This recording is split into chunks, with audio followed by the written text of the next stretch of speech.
оспановтар отбасына бір үлкен уайымның іліккеніне де бірнеше айдың жүзі болды.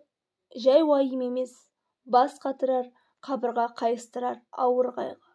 Осы үйдің келіні Балғадишаның бойына үшінші перзент қалай бітті, солай бұлардың бастарына қара бұлт үйірілген. Қалыпты жағдайда болса, бұл өзі қайғы емес, қуанатын нәрсе ғой. Қазақтың баяғы заманы баста тұрса, мұндайда ағайын туысты жинап, қарынтой жасап та жіберер еді. Амал не?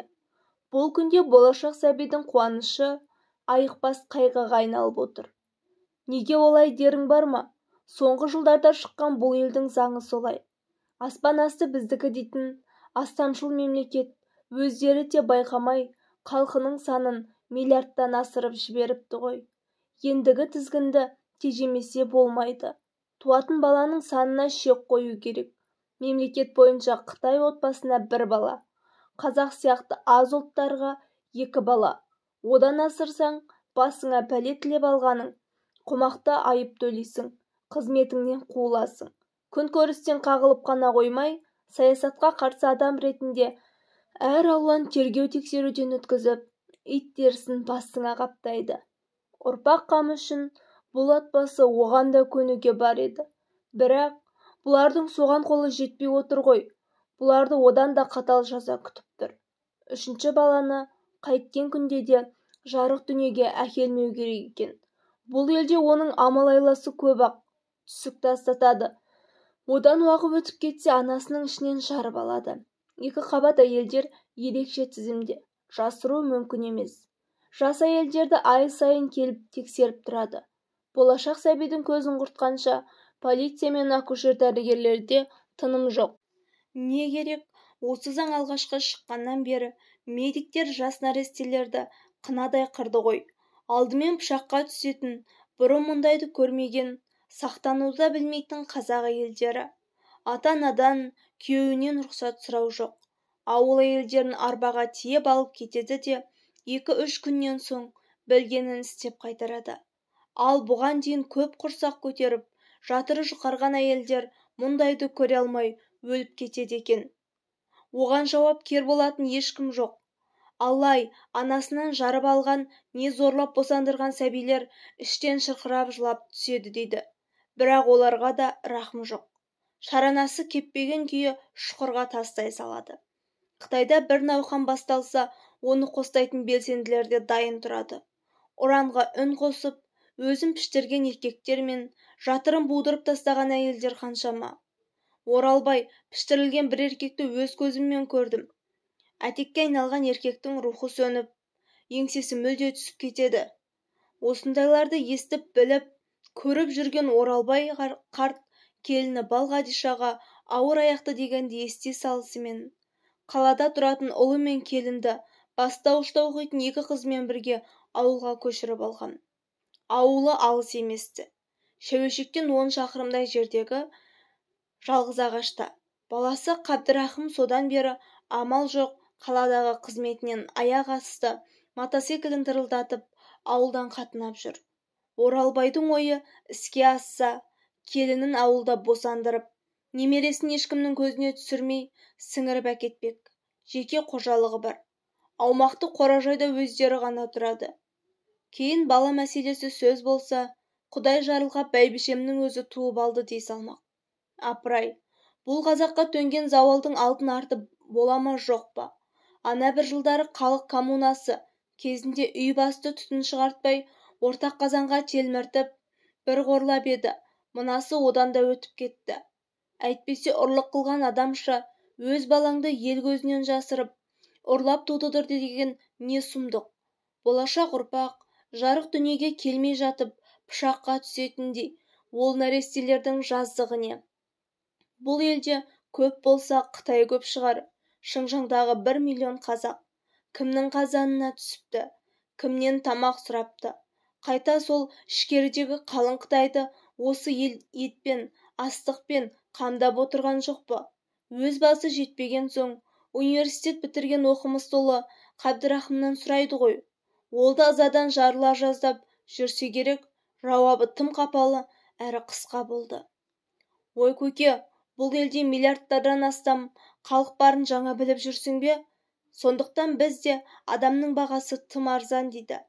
Түр тұлғасы әкесінен аумай қалған 30-дың ішіндегі жас жігіт. Мәселен, кассада 1000 миллиард доллары бар бай адам 1 теңгені ақша деп санай ма?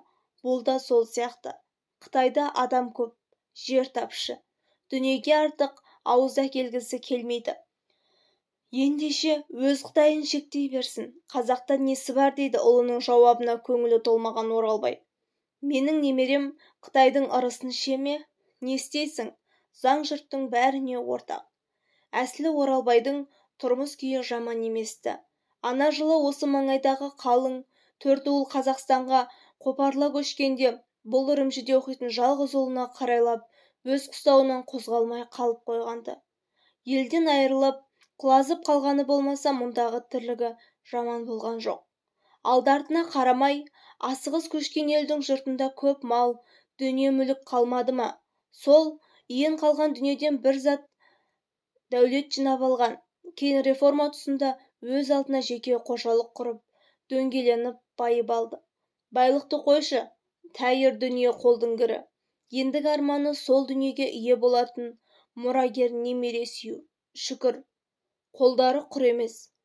Қабдырахымның үйелмелі сүйелмелі 2 кішкентай қызы бар. Үлкені 5-де, кішісі 3-де оқиды. Алайда қыз бала жат жыртық қой. Әзірше сенің балаң болғанымен кейін өз өрісін тауып кетеді. Дегенмен Алла тағала осы жолы Оралбайдың тілегін беретін сияқты. Жақында Қабдырахым келіншегін қаладағы таныс дәрігеріне ертіп барып, УЗИге түсірген екен. Іште қошқардай ұл жатқан көрінеді.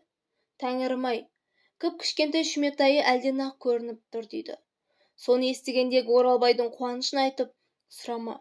Дереу бір асқар басын айтып сойып, бір үйлі жан кішігірім той жасаған. Бірақ осыдан кейін ақ Орекеңнен маза кетті. Енді ол болашақ немеренің өмірін сақтап қалудың әр алуан жолдарын ойластыра бастаған. Бір інісі мен қарындасы ана жылғы көшпен бірге Қазақстанға өтіп кеткен. Анда-санда хат келіп тұрады. Айтыстарына қарағанда шекарадан тым алыстап кетпей, мына тұрған ірі жарға қоныстанған көрінеді. Енді міне олардың да бір кәдеге жарайтын кезі келді. Оралбай шамасы келсе, келіннің айы күні жеткенше ұлы мен екеуін арғы бетке асырып жібермек. Сол үшін Қабдырахымға өз айтып отырып туыстарына хат жаздырды. Солар жедел түрде Балғадиша мен Қабдырахымға шақырту қағаз жіберсін деген. Екеуі аман есен арғы бет асып, Оралбайдың немересін ата жұртқа барып тусыншы, бәлем Қытайлар не істей алар екен. Содан бері 2-3 айдың жүзі болды. Шақырту деген пәлесі келмей жатыр. Сақтық үшін туыстарына ұл мен келіннің жедел жолаушылау себебін ашық айтпағанды. Ондағылар арқаларын кеңге салып, күзге дейін бір келер деп отырма, кім білсін. Ал таяуда жазған хаттарында бұрынғыдай емес қазақ өкіметі шақырту алуды қиындатып жіберді. Бір кісіміз Астана жақта сол қағаздың соңында жүр депті. Ашқа тартқан кешке тартады деген осы да.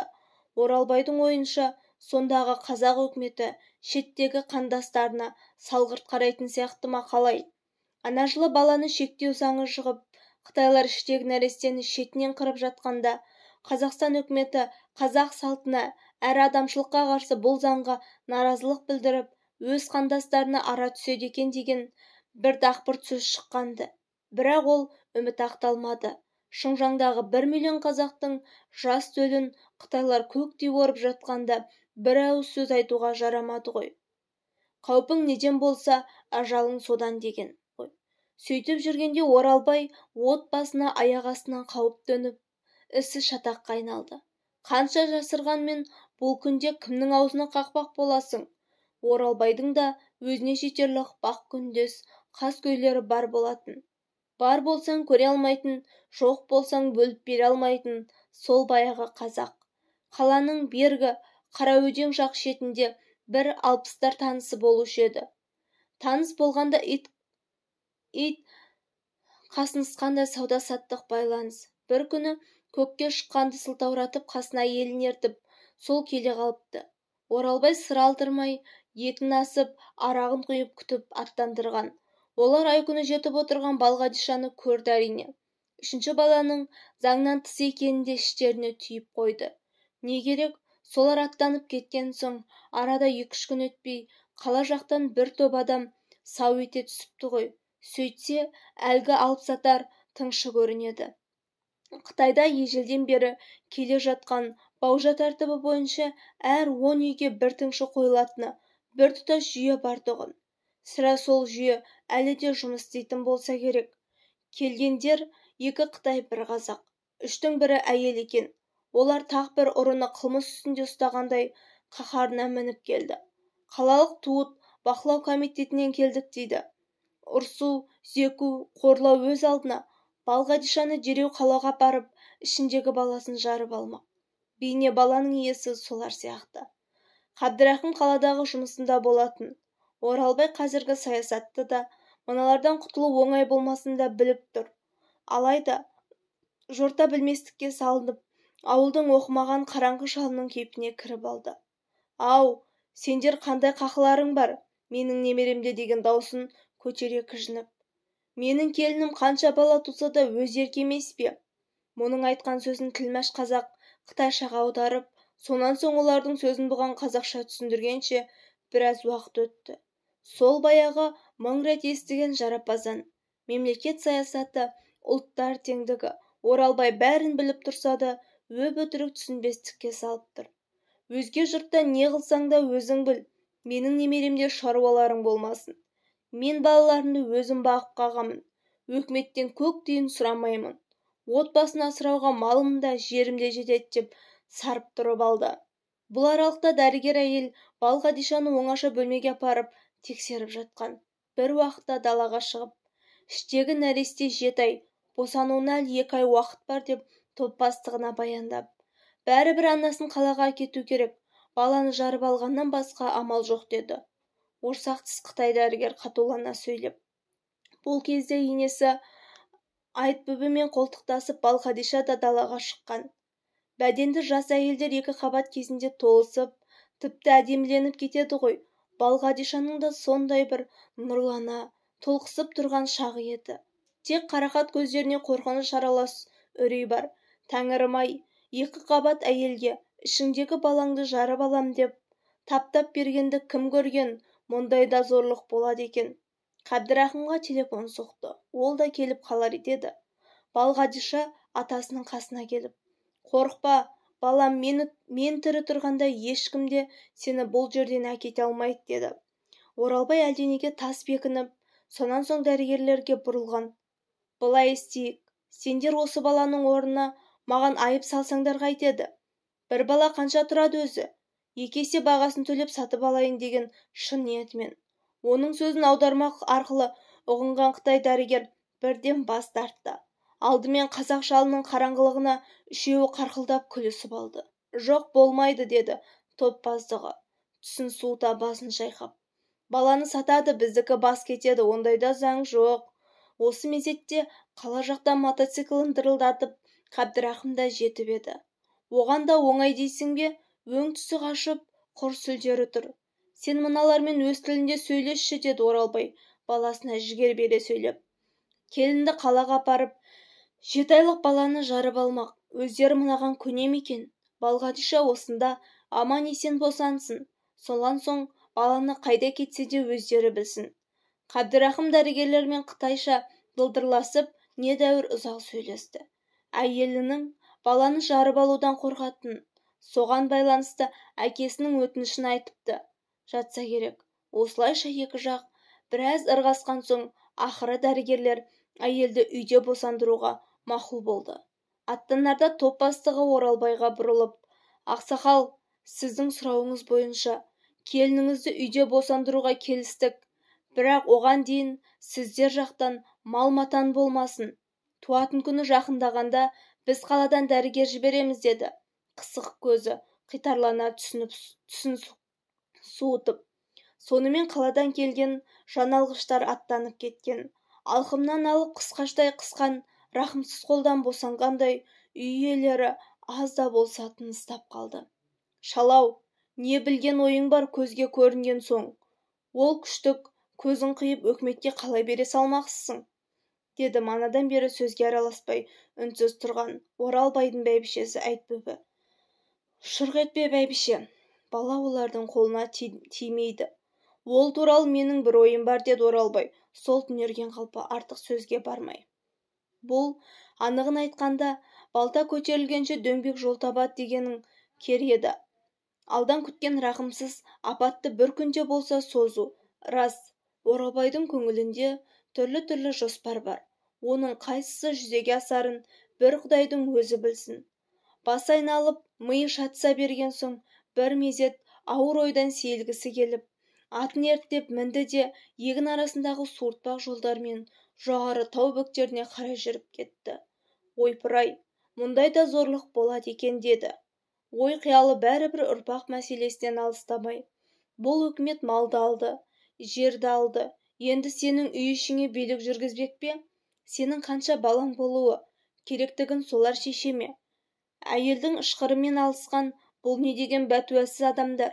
Сонда Қытайдың саны артып кеткен екен деп, Оралбай үрім бұтақсыз, мұрагерсіз қалуы керек пе?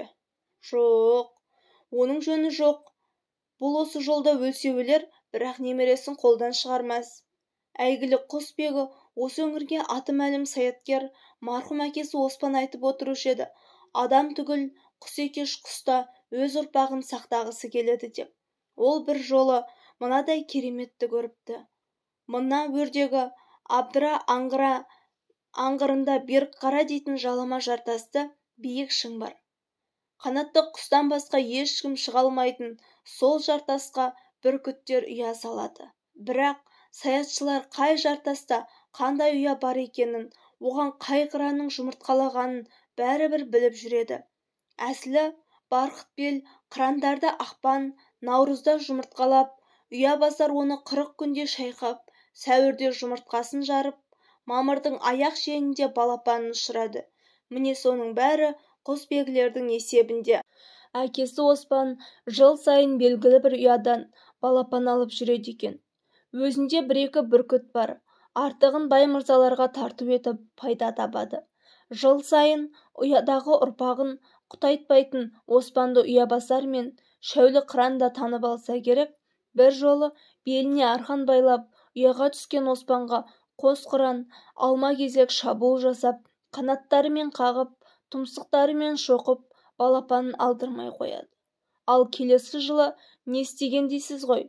Құсбегі ұяда жатқан 2 жұмыртқаны дүрбімен көріп, сырттай иемденіп жүргенде, ұябасар мен шәуіл қыран жұмыртқаларын басқа бір жаққа алып қашып кетеді. Қалай?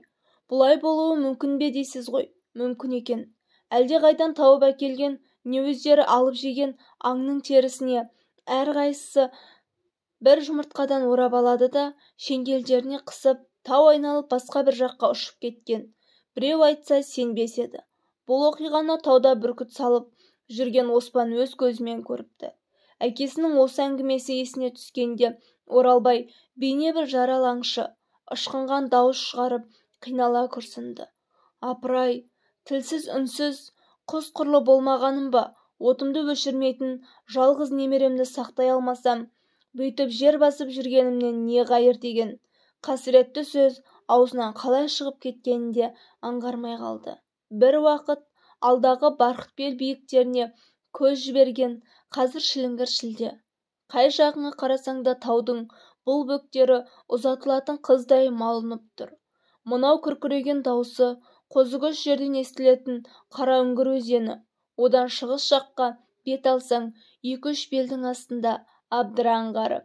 Бәрі де өзі туып өскен өлке. Жазда жайлау қызығын көрсе, қыста әкесіне еріп, аң қарап, бүркіт салған жерлері. Қазір соның бәрі жат қолында. Осынау құлыстай өлкесіне симай отыратын қалың ел ана жылы небәрі 1 айдың ішінде ата жұрт Қазақстанға қопарыла көшіп кетті де, олардың орнын ішкеріден келген жаңа қожайындар басты.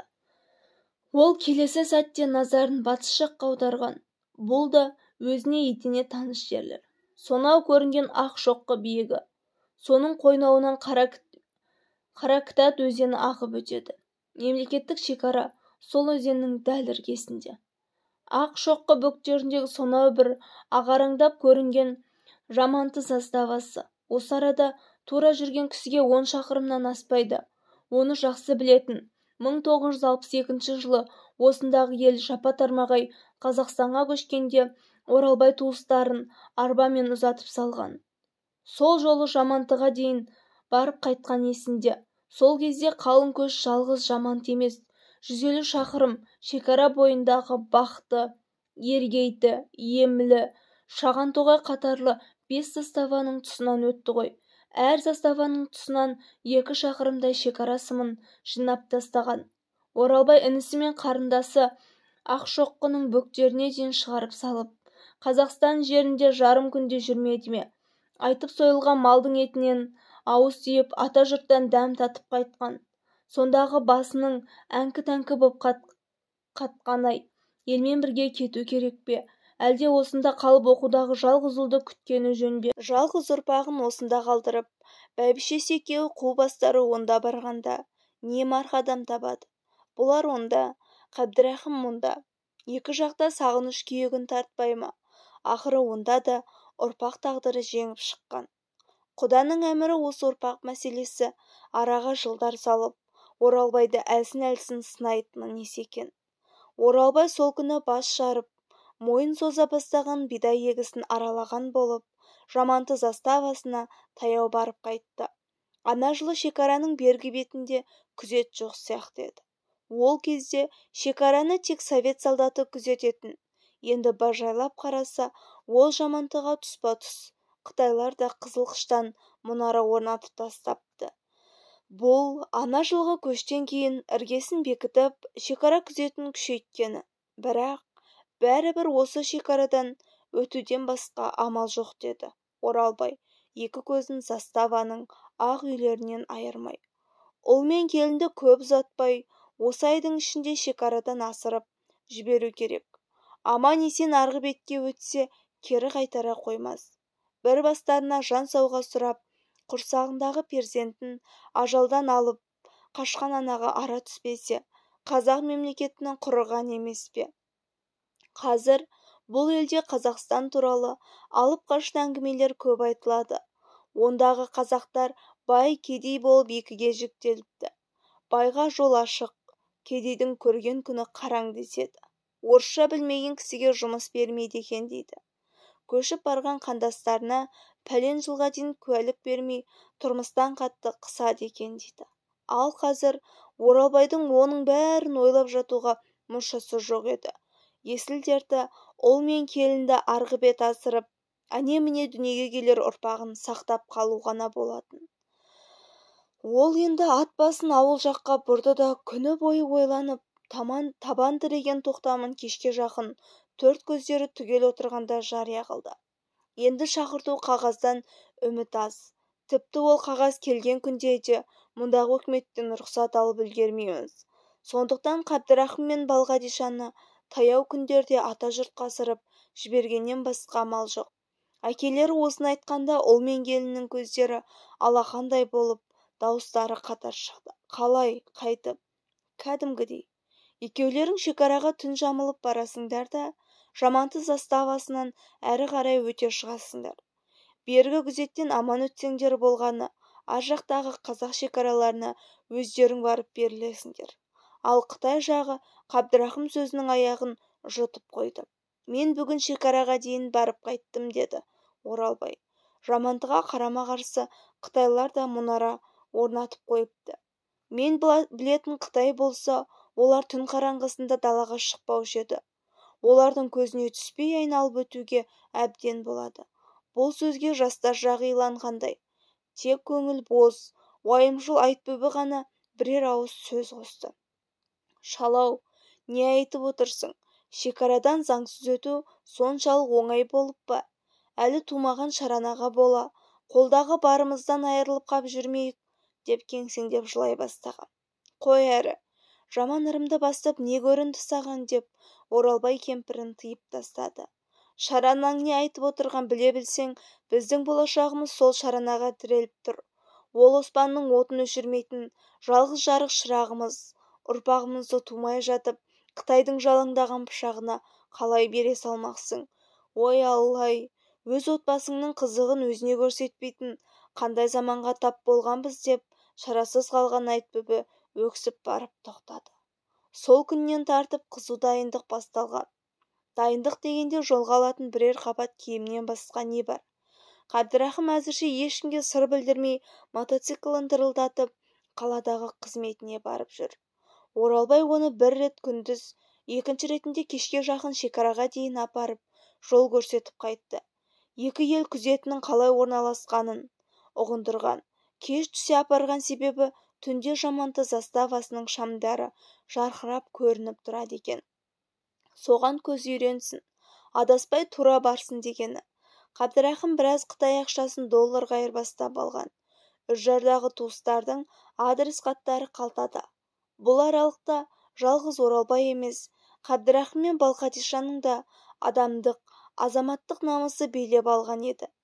Сенімен санаспайтын, сені адам құрлы көрмейтін астамшыл дүлейлерге қарсы көтерілген ашу ызада жоқ емес. Екеуі де өз қандарынан жаралған жазықсыз нәрестені ажалға бермеуге бекінген. Әсіресе Балқадиша бүкіл жауапкершілік бір өзіне тіреліп тұрғанын сезінген сайын мазасыздана бастады. Бір оңашада Қабдырахымге әнеу күнгі дәрігерлер 2 айдай уақытың бар деген сияқты еді. Бірақ менің күнім одан гөрі таяу секілді. Іштегі батырдың ойнақ салуы әлей деген күйеуіне жаутаңдап қарап, шекараға жетпей туып қалмасам жарады. Не дейді ойбай-ай, онда асығуымыз керек қой, деді Қабдырахым де жол жүруді жеделдетіп. Бұл туралы Оралбай қарттың да өз байламы бар екен. Баяғыда біреу қап мен ұрлық қылған күні айдың жарық болған-ай деп өкінген екен. Жалпы жасырын шаруаға аттанған кісіге айдың қараңғысы жақсы. Осы сендер шілде бітіп, тамыз басталатын өл арада аттанып кетсеңдер қайтеді, деген жастарға ақыл сала сөйлеп. Күн бұлтты, жауын-шашын болса тіпті жақсы. Бұл сөзді ұл мен келінде құп көріп, алдағы сәрсенбінің сәтінде жолға шығуға келісті. Жалғыз ағаштан шекараға дейін 15 шақырымнан аспайды. Бірақ ай күні жетіп отырған ауыр аяқты елді сонша жерге жаяу сандалту ақылға сыйымсыз. Сондықтан шекара бойына жақындағанша екеуі Оралбайдың Тортөбеліне мінгесіп барады да, межелі жерге жеткен соң аттың шылбыр тізгінін басына түріп, қайтарып қоя береді. Сыралғы жылқы ешқайда бұрылмай ауылға келеріне күмән жоқ. Бәрі де сол алдын ала ойластырылғандай болды. Жолға алған киімдері Айтбүбі тоққан үлкен ала қоржынның екі басына сыйып кетті. Қоштасу да тым ұзаққа созылған жоқ. Балқадиша екі қыздың бетінен сүйіп, әуелі Құдайға, сонан соң енесіне тапсырды да көп айналмай үзеңгіге аяқ салды. Сақтық үшін бұл жүрістерінің мәнісін қыздарына айтқан жоқ. Мәметек ішіндегі төркініне баратын кісі болып аттанып кетті. Ақ баталарын беріп ата-баба аруағына сыйынып, Оралбай мен Айтбүбі қалды арттарында. Орекең әсіресе өзінің келініне раз еді. Әйел басымен қайтпас қайсарлық танытты. Сол сәт оның көз алдына ұядағы жұмыртқасын әлде бір теріге орап алып, шеңгелден ұшып бара жатқан анағыран елестеді. Ерлі-зайыпты жастардың бұдан былайғы сапары әкелер айтқан жобадан көп ауытқыған жоқ. Белгілі межеге дейін Тортөбел атқа мінгесіп келді де, шылбыр тізгінін түріп ауылға қоя берді. Шүкір, барар бағыттан жаңылмаған сияқты. Жаманты заставасының шамдары мен мұндалап бұларды қоналқыға шақырып тұрғандай. Тура жүрген кісіге 4-5 шақырымнан аспас. Егістік жерлер осы арада аяқталып, бұдан әрі боз жусанды, қараған тобылғылы дала басталады екен. Қабдырахым ала қоржынды иығына асып, Балқадишаны қолтықтап алды да жаяу аяңдап жүріп кетті. Айналасына сақтана қарап, уақ-уақ тоқтап тың-тыңдайды. Таяу маңда елең етер үн жоқ. Түн баяу, бетке жұғатындай қап-қараңғы. Бұлар осы үрдіспен 2 шақырымдай жол жүрді. Қабдырахым шақпағын жылт еткізіп, Сағатына қарап еді, уақыт түнгі 1:30-нан асып барады екен. Бірақ көп ұзамай Балғадишаның жүрісі ауырлай бастады. Іші шеңбірек ата кеуіп, құрсағында әлдебір бүлік басталған сияқты. Ауа жетпегенде тынысы тарылып, бұдан әрі қозғалу қиын болған соң, бір түп қарағанның тазасына тоқтап, аз кем аялдады. Шыда жаным, шыдашы. Көп болса жарым сағат қана жол қалды, дейді Қабдырахым бәйек болып. Оған болып тұрма, мен білсем толғақ басталған сияқты, дейді Балғадиша. Әлдене шатыма тіреліп жүргізер емес, сонда да шыда. Толғақтың келіп қайтатын кезегі болушы еді ғой. Сен қайткен күнде де шекараның ар жағында босануға тиіссің, дейді Қабдырахым, жанын қоярға жер таппай. Күйеуінің сөзі дем берді ме? Балғадишаның сәл де болса тынысы кеңіп, тағы да 1 шақырымда жол жүрді. Бірақ жүрістері өңдейтін емес. Келіншек күйеуінің иығына асылып, шат аяқтап зорға жүріп келеді. Бір тәуір оң бүйірде қалып бара жатқан Қытай күзетінен еш белгі білінбейді. Соңғы жылдары шекараның бұл тұсында ары-бері қашып өту секілді оқыс оқиғалар болмағанды. Тыныштыққа бойы үйренген шекарашылар өне бойы сығалап қарап отыруды қойған сияқты. Алайда Балғадишаның бұдан әрі аяқ басарлық халі жоқ еді. Су орып кеткен әлдебір жарлауықтай келгенде бүк түсіп отыра кетті. Қабен, олар үйіш болып Қабдырахымды осылай атайтын. Өлтірсең де енді аяқ басар шамам жоқ. Толғақ қысып тұр, деді қалтырай үн қатып. Әйткенмен шыда, шекараға дейін ұзаса 1 шақырымдай ғана жер қалды. Қабдырахым соны айтып, сағатына қарап еді, уақыт түнгі 2:30-нан асып барады екен. Бұдан әрі бөгелуге болмайды. Жазғы таң қысқа, көп ұзамай жерге жарық түсуі мүмкін. Ол әйелін сүйемелеп тұрғызды да, қарсыласқанына қарамай арқалап алды. Қабдырахым жасында спортпен айналысқан мелжемді мықты жігіт болатын. Әйткенмен ішті тысты 2 адамды көтеру оңайда шаруа емес. Амал не? Қайткен күнде де шекарадан өту керек. Ауыр жүк көтерген адам асықпай маң-маң басып жүре алмайды. Сондықтан ол Балғадишаның 2 қылтасынан ұстады да бүкеңге жөнелді.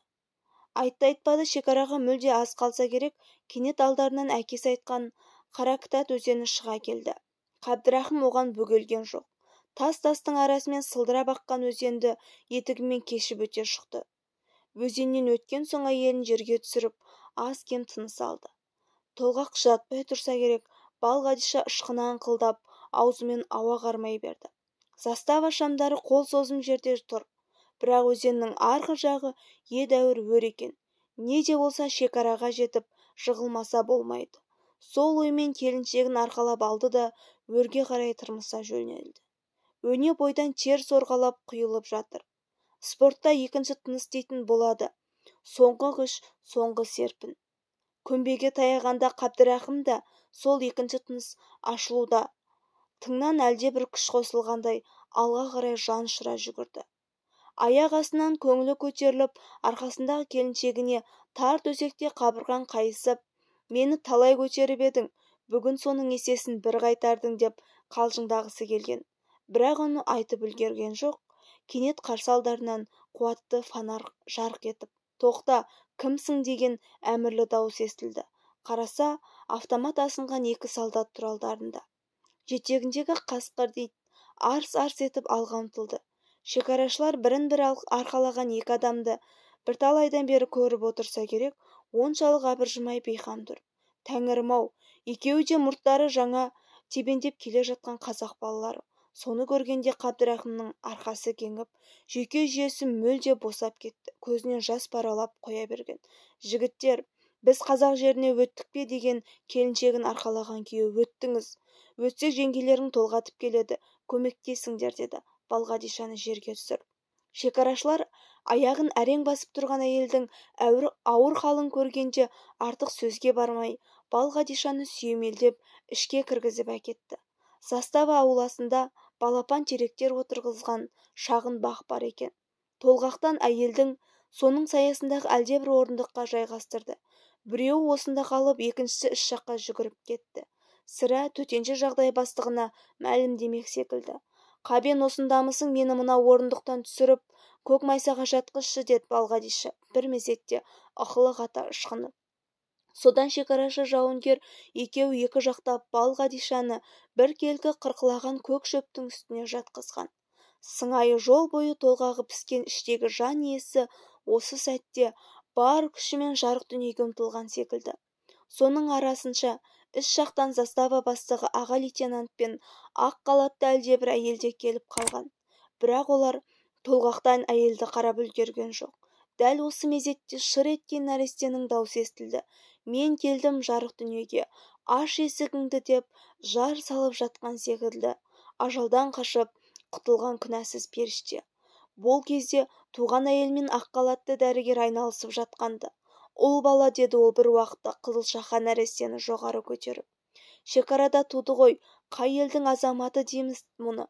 Қазақстан азаматы, деп айқайлады Қабдырахым қуаныштан жүрегі жарыла жаздап. Сол үшін шекара бұзып қашып келген жоқпыз ба? Бұл сәттегі Қабдырахымның көңіл күйін сөзбен айтып жеткізу қиын еді. Оспановтардың отын өшірмейтін тағы бір ұл келді дүниеге. Бұдан артық адам баласына қандай бақыт болуы мүмкін? Бәрінен де ауылдағы әке арманының орындалғанын айтпайсың ба? Соңғы айларда еңсе көтертпеген уайым, түсі қашып түн қатқан мазасыз жүріс, қауіп-қатер, шаршап шалдығу, бейне біреу қолмен сыпырып алғандай лезде ғайып болды. Қабдырахым есін жиып қараса, Балғадиша да жаңа туған нәрестесін де ішке енгізіп алып кетіпті. Манағы орындықта ала қоржынын құшақтаған өзімен аға лейтенант қана қалыпты. Сіздердің жағдайларыңыз былай да түсінікті. Шамасы осы нәрестені ажалдан арашалап қашып келген адамсыздар ғой. Қалғанын ертең сөйлесерміз. Бүгінше демалыңыз, деп застава бастығы орнынан көтерілді. Қабдырахым қатты шаршаған екен. Ақ жайма жайылған жайлы төсекте тұяқ серіппей қатып қалыпты. Таңертең оянса, кешегі қорқыныш, үрейдің бірі жоқ. Құр аттай сергек сезінеді өзін. Сол беті далаға шыққан таң алдында жаңбыр жауып өткен бе, ауа тап-таза. Айнала төңірек нұрға балып алғандай. Көңілге қуаныш ұялатады. Аулада кешегі аға лейтенант ұшырасқан арадағы әңгіме бұл жолы да қысқа болды. Үшінші бала. Тумай жатып пышаққа ілінетін болған соң, ата жұрт қалып қашып келген бетім осы. Түсінесіз ғой, оның үстіне екі қыздан кейінгі ұл бала, деп Қабдырахым өз жағдайын баяндап келді де қалтасында жүрген үржардағы туыстарының хаттары мен адрестерін көрсетті. Осыларға жеткізіп салсаңыз, сіздерге масыл болмаймыз. Застава бастығы үржардан келген хаттарға көз жүгіртіп қарап шықты да. Туыстарыңыз бізге көрші, жап жақын жерде екен. Соған қарамастан 4-5 күн күтуге тура келді. Түсінесіз ғой, шекараның өз тәртібі бар. Елімізде сырттан келіп қосылған 3 бірдей адамды қабылдау үшін жоғарғы жақтың бекімі керек, деді. Қабдырахымнан кешірім сұрағандай, үржардағы туыстарыңызға қатпарлаймыз. Жас нәресте сәл шираған соң туыстарыңыз келіп алып кетер, не біз апарып салармыз. Қабдырахым таңғы кейін Балғадиша жатқан бөлмеге кірген. Міне тамаша. Келіншегі кіршіксіз, әппақ төсекте демалып жатыр. Қасында құндақтаулы баласы. Ауруынан жеңілдеген Балғадиша көңілді екен. Қалжасы жағып, қаны бетіне теуіп, бейне көктемгі даладай бусанып отыр. Атаның арманы бір ұл еді. Көп машақатпен қашып-пышып жүріп, оған да қолымыз жетті-ау, деді күйеуіне еркелей қарап. Ұлыңа таптың ба? Кім деп қоятын ойың бар? Қабдырахым ұйықтап жатқан нәрестені қолына алып, құшырлана иіскеді. Салмағы әжептәуір. Айнымаған Оспановтардың пародасы. Маңдайы дөңез, қошқар тұмсық. Атын Жошы қоям, деді ол лепіріп. Шыңғысхан бабамыз баяғыда жолда туған тұңғыш ұлының атын Жошы қойған екен. Мұның есімі де Жошы болады. Қойшы, атын Абылай қоям дейтінің қайда, деді Балғадиша қош көрмей. Жошы бүкіл қазақ хандарының, сол да Абылайдың татасы, деді. Қабдырахым алған бетінен қайтпай. Енді еркін елге келдік қой, бәлкім келесі ұлдың атын Абылай қоярмыз. Мұндай ұйғарымға Балғадиша да қарсы емес сияқты. Кенет сәл мұңайған түрге енді де. Қазір ауылдағы атам мен апам не күйде екен, деді ата-енесін еске алып. Мына жаман немересін көрсе, атамның төбесі көкке жетер еді-ау. Әрі берден соң осы сапарды ойлап тапқан сол атам емес пе? Айтпақшы, біздің ауыл осы арадан жап-жақын. Соткамен сөйлесуге болатын шығар, деді Қабдырахым ойына әлдене түскенде. Соны айтып белдігінде жүрген телефонға қол созған. Қап аттанарда асығып жүріп, соткасын токпен суаруды да ұмытып кетіпті-ау. Қуаты бітіп қалыпты. Сотка алуына алады, бірақ ол үшін застава бастығынан рұқсат алу керек шығар, деді Балқадиша. Қабдырахым қолма-қол аға лейтенантына жолығып, өзінің өтінішін айтқан. Біздің ауыл осы арадан ұзаса 15 шақырымдай. Біздің әкей бізден хабар ала алмай, қатты мазасызданып отырған шығар. Телефон номерін берсем, бізді аз уақытқа жалғай аласыз ба? Жалғауға болады, тек 3-ақ минутқа, деді застава бастығы. Соны айтып, белбеуінде жүрген рацияға Қабдырахым айтқан номерді тірді де. Алло, бұл Оралбай ақсақал ма екен? Сізбен қазір балаңыз сөйлеседі, деп рацияны мұның қолына тосты. Әкесі күтпеген жерден кіммен сөйлесерін білмей ес шығып тұрған екен. Көке, бұл мен ғой, Қабдырахыммын, деді. Бұл байсалды тіл қатып. Жолымыз болды, көздеген жерімізге дер кезінде жақсы жеттік. Осындай келісімен Балқадиша да аман-есен босанып ұл тапты. Ана жақтан Құдай Асқарбас деген әкесінің қуанышты даусы естілді. Алла тағала жолдарыңды оңғарсын. Үржардағы туыстарға хабарластыңдар ма? Оларға хабар кетті. Жақында барамыз ол жаққа. Барсаңдар айтыңдар.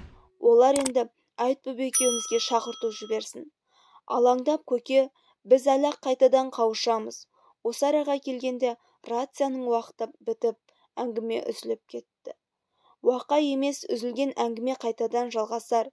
Ең бастысы, үзіле жаздаған өмір өз жалғасын тауып, Оспановтар әулеті ата жұртта жаңа өріске шықты ғой. Апатты жағдай артта қалды.